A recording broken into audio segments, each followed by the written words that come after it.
ఆశే మనిషిని నడిపిస్తుంది. ప్రాణం పోయే టైంలో కూడా ఆశే బతికిస్తుంది. అందుకే అవకాశం దొరికితే చాలు, ఆ తర్వాత కథ వేరుగా ఉంటుంది. ఆ ఒక్క ఛాన్స్ కొడితే చాలు, దాంతో ఊహించనంత పెద్ద అవకాశం చేతికొచ్చి పడుతుందన్నదే పెద్ద ఆశ. అందుకే ఎంపీ టికెట్ కోసం ఓ పార్టీలో నేతలు తెగ ట్రై చేస్తున్నారు.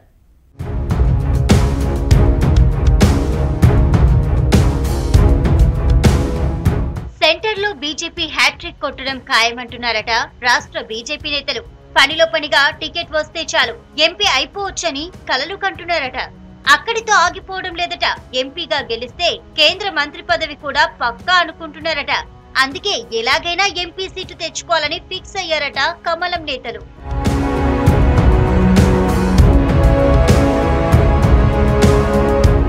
ప్రధాని మోదీని చూసే లోక్సభ ఎన్నికల్లో జనం ఓట్లేస్తారని అనుకుంటున్నారట రాష్ట్ర బీజేపీ నేతలు.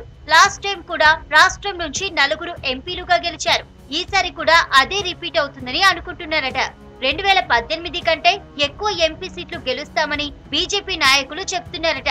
అమిత్ షా కూడా టార్గెట్ 10 సీట్లు పెట్టడం కలిసొస్తుందని మాట్లాడుకుంటున్నారట లీడర్లు.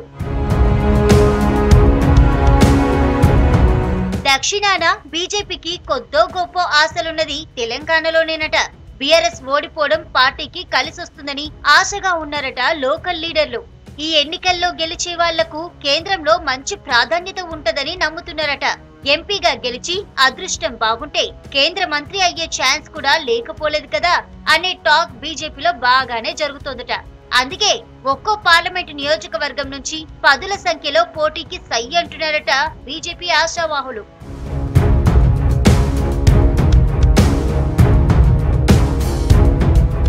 ఇక మొత్తానికి బీజేపీలో గతంలో ఎన్నడూ లేని పోటీ ఈసారి ఉందట.